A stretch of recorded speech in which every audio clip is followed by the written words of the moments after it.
and violent unrest. Results have been slow to come out, prompting election officials to warn local officials to speed up the process. A clear picture is likely to emerge early on Friday as counting continues through the night. A report.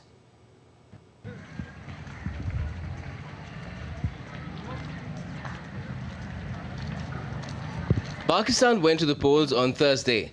The election took place for seats in the federal legislature called the National Assembly and 4 provincial legislatures. There are 128 million Pakistanis eligible to vote in a population of 241 million. Polling took place from 8 in the morning to 5 in the evening. Pakistanis cast their ballots even as mobile phone services were temporarily suspended across the country and some land borders were closed to maintain law and order. The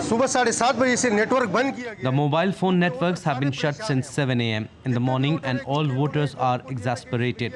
They were worried that everything will run on social media, so they have shut down the networks. All of us are irritated because of this, as well as the chaos in the polling booths. The country's jailed former Prime Minister Imran Khan's party, PTI, uses social media to reach out to voters. Khan was barred by a court from holding political office last year. Restrictions likely limited the PTI's ability to compete with rivals. If they're not using even WhatsApp, then one of their family members is giving them the news from social media, because I think everybody has now realized how biased mainstream media is, be it the newspapers, be it the TV channels. So people are actually seeking alternate info, and that's coming from social media. Voters cast their ballots for 2 representatives, one to the National Assembly and the other to the Provincial Assembly in 4 provinces.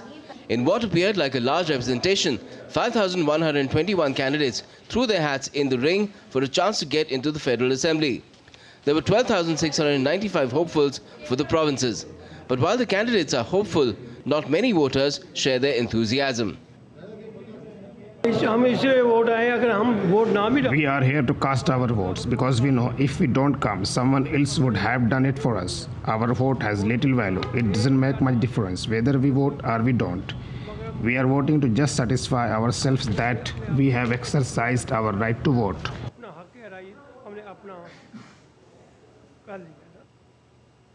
Unofficially, clear trends would be available by early Friday morning.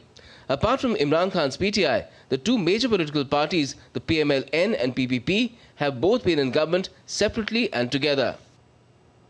But the will of the people has more often than not been overpowered by the will of the army.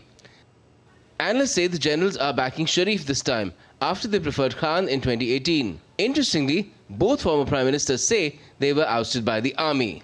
The National Assembly has 336 seats, of which 266 are up for elections. 70 are reserved seats, 60 for women and 10 for non-Muslims. These are usually allotted by party strength of elected members, keeping the overall electoral percentage intact.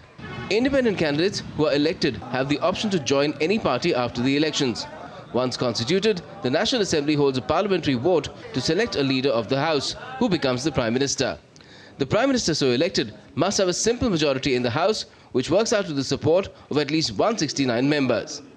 Bureau Report, DD India.